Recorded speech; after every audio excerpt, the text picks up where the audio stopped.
welcome or welcome back. My name is Brittany. I'm coming to you first thing in the morning after waking up on my pregnancy ball with some coffee.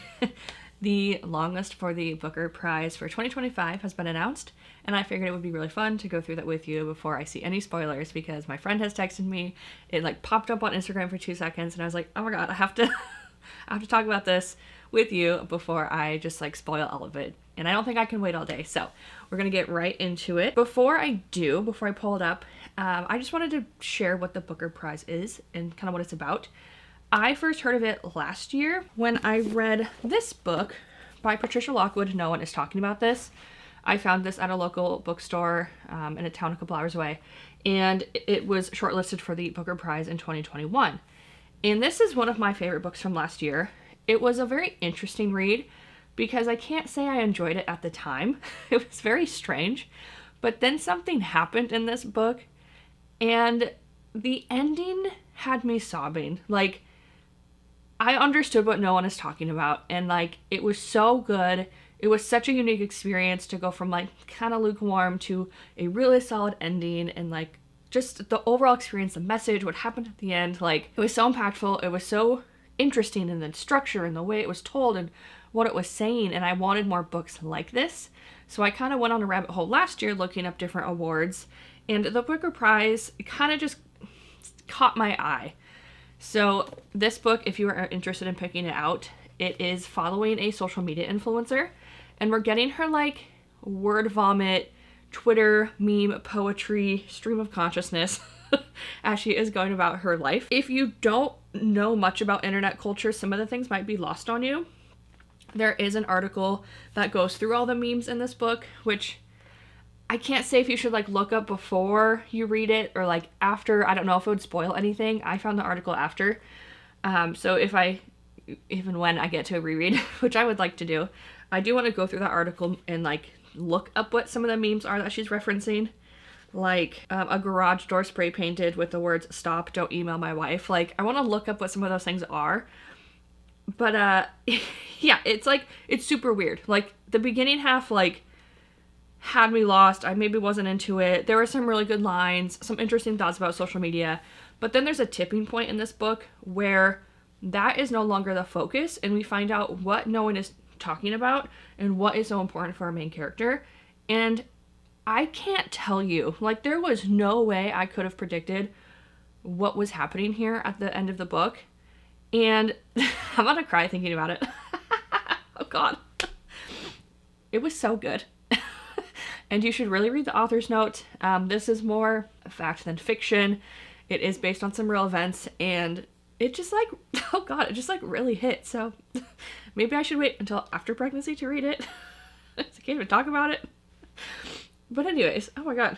Whew. Anyways, yeah, it was so good. So that really just jump-started my interest in the Booker Prize. I did more looking into the Booker Prize as a whole. I have some notes here. Oh, let's get it together. Oh my god. So the Booker Prize is looking for a best single work of fiction in English. There is also an international Booker Prize, kind of like a sister award to this one. And that is looking for books translated into English and published in the UK or Ireland. So very interesting. I've kind of looked up some of the international Booker Prizes too, just out of curiosity, and they're all so interesting. In 2023, Paul Lynch won with Prophet Song, which I would love to get to. He did kind of the like passing of the torch speech to Samantha Harvey with Orbital, and she won last year, and his speech was so beautiful. I just really want to check out his writing. And then I'm dying to get to Orbital. I don't know why happened. I just haven't gotten to it, so it's on the list. So let's just go through a bunch of books to add to this never-ending TBR, because that's what we do. The long list, like I mentioned, was announced today, so that was 12 books. And then at some point before November, they will release their shortlist, which is the 6 finalists. And then in November is when they announce the winner. So we've got some time. There's no way to get through all 12 books, but I figured it would just be fun to see what is longlisted, pick out some interesting ones, maybe come back for the shortlist or the winner and talk about the Booker Prize some more. So let's finally see what's on the thing. I'm so excited. Okay, I don't care. I don't care about cookies. All right. Okay, let's see. Is that they have them on the side? I want to look at the covers. Oh, the long list. Here we go. Okay, so we have Misinterpretation by Lydia Zagoga. Yeah, this is real life. Me trying to say things out loud. Seascraper by Benjamin Wood. Flesh by David Selze. Endling by Maria Riva. The Land and the Water by Andrew Miller. The Rest of Our Lives by Ben Markovitz. Audition by Kate Kitamura.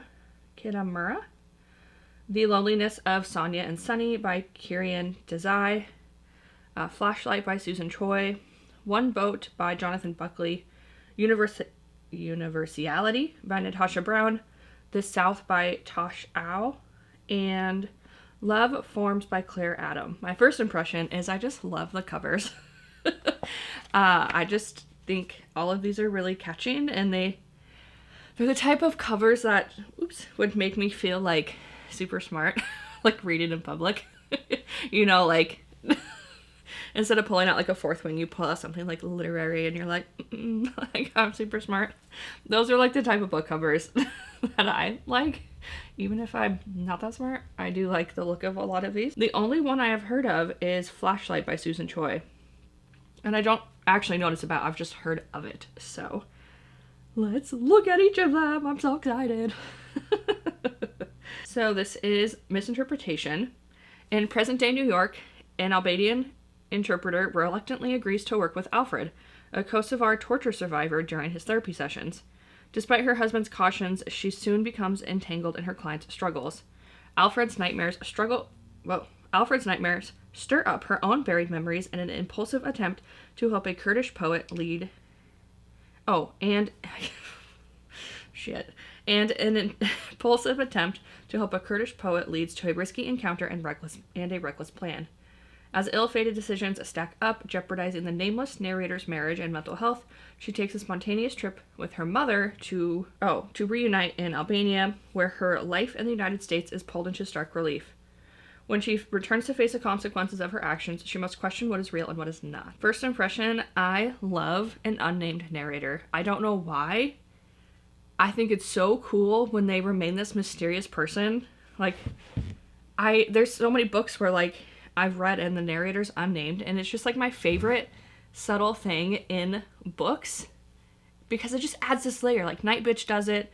I'm pretty sure No One Is Talking About This does it. That's all I got, like, immediately off the top of my head this morning. But it is one of my favorite things. So I always find that really fascinating when we have an unnamed narrator. I'm curious what it's going to dig up for her. Like, is there going to be, like, romantic crossing lines with the Alfred torture survivor, like with her getting involved? Is there going to be some kind of like emotional like thing, or just her own shit coming up? That sounds pretty interesting just off the bat. Seascraper. Okay, Benjamin Wood.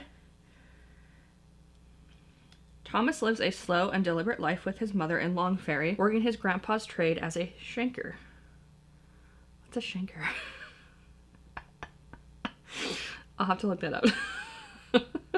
He rises early to take his horse and cart to the gray, gloomy beach and scrape for shrimp, spending the afternoon selling his wares and trying to wash away the salt and the scum, pining for Joan Waith down the street, and rehearsing songs on his guitar.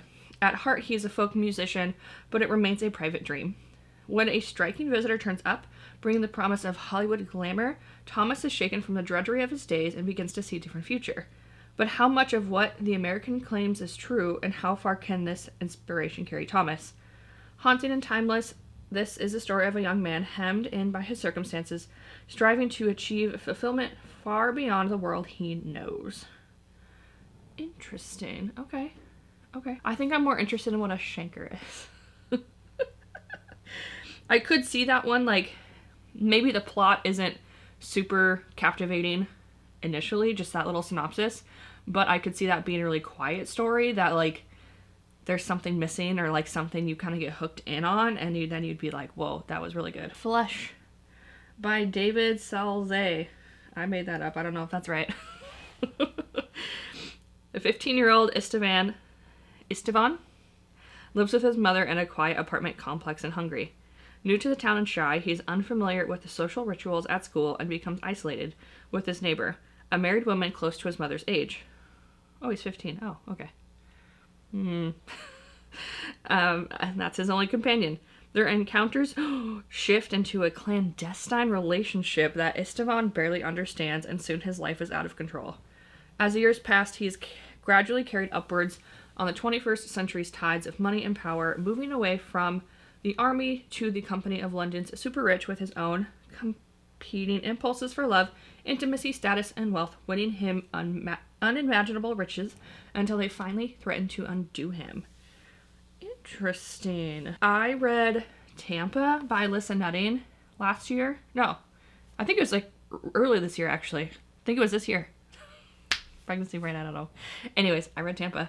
And that was a very icky look at a relationship from like a predator and like a teenage boy. And I don't know, not that I'm like interested in it, but like seeing it in a different way, like, because clearly you're 15 and your mom's like 30 to 50, like that's inappropriate and you're 15. So that just in and of itself sounds interesting to explore. And then I'm curious, like, what ends up happening with his journey to London. Interesting. I wonder if, like, that's why the book is called Flesh, like, because they have a fleshy affair. I don't know. So, Endling by Maria Riva, Ukraine, 2022. Yiva is a maverick scientist who scours the country's forests and valleys, trying and failing to breed rare snails. Oh, that's kind of cute. While her relatives urge her to settle down and start a family. What they don't already know is Yiva has already dated plenty of men, not for love, but to fund her work. Get that bag, girl. Entertaining Westerners who come to Ukraine on guided romance tours, believing they'll find docile brides untainted by feminism. Nastia and her sister, Solomia, are also entangled in the booming marriage industry, posing as a hopeful bride and her translator, while secretly searching for their missing mother, who vanished after years of fierce activism against romance tours. So begins a journey of a lifetime across the country on the brink of war. 3 angry women, a truck full of kidnapped bachelors, and Lefty, a last of his kind snail with one final shot at perpetuating his species. Oh, I kind of like that. That's kind of cool. The little snail. Also, I've like, not to be really like crass, but I mean, I've obviously heard of like mail order brides. I've not heard about, like, if that's the same thing, I've not heard about romance tours. That sounds really interesting though. And like something I've just never heard of, or like I just don't know about it. So I think all of those sound really interesting, and I love me some angry women in literature. So that sounds actually pretty good. I like that one. The Land in Winter by Andrew Miller. I do wonder if this is a winter read. Maybe save that for later. In December 1962, the West Country. Local doctor Eric Perry, mulling secrets, sets out on his rounds while his pregnant wife sleeps in the warmth of their cottage. Across the field, funny, troubled Rita Simmons is also asleep, her head full of images of a past life her husband prefers ignored. He's been up for hours, tending to the needs of a small dairy farm where he hoped to create a new version of himself, a project that's already faltering. But when the ordinary cold of an English December gives way to violent blizzards, the two couples find their lives beginning to unravel. Where do you hide when you can't leave home, and where in a frozen world can you run to? Maybe like some past with the two couples, or even just like together, or even just individually. I wonder if this is like a domestic abuse type of story. But I could see that being really fucking scary in the winter. Okay. Okay, I have to go. We're going to pause. I'm not going to look up anymore. My mom is here. So we will come back in a little bit and keep going. I'm so excited. Okay, we're back from brief little baby break to do some stuff. So we ended on The Land in Winter. Let's see what else we have. The Rest of Our Lives by Ben Markovitz. Oh, interesting. What is left when your kids grow up and leave home? When Tom Layward's wife had an affair, he resolved to leave her as soon as his youngest daughter turned 18. 12 years later, while driving her to Pittsburgh to start university, he remembers this pact. He's also on the run from his own health issues that he's been... from his own health... words. from his own health issues and the fact he's been put off leave at work after a student complained about the politics of his law class, something he hasn't yet told his wife. So after dropping his daughter off, he keeps driving, with a vague plan of visiting various people from his past, an old colleague, friend, his ex-girlfriend, his brother, his son, en route, maybe to his... Wow, I cannot read today. Oh my god. Maybe to his father's grave in California.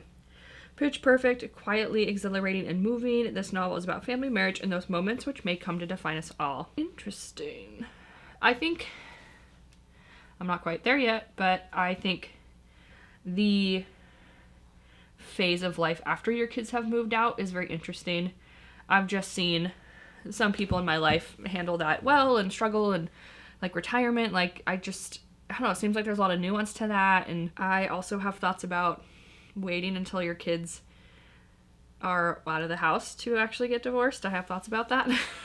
So I think that would just be interesting to explore. Yeah, that actually doesn't sound too bad. I'm kind of intrigued on that one. Next up, Audition by Katie Kitamura. Two people meet for lunch in a Manhattan restaurant. She's an accomplished actress in rehearsals for an upcoming premiere. He's an attractive, troubling, young enough to be her son. He's attractive, troubling, young enough to be her son. Who is he to her and who is she to him?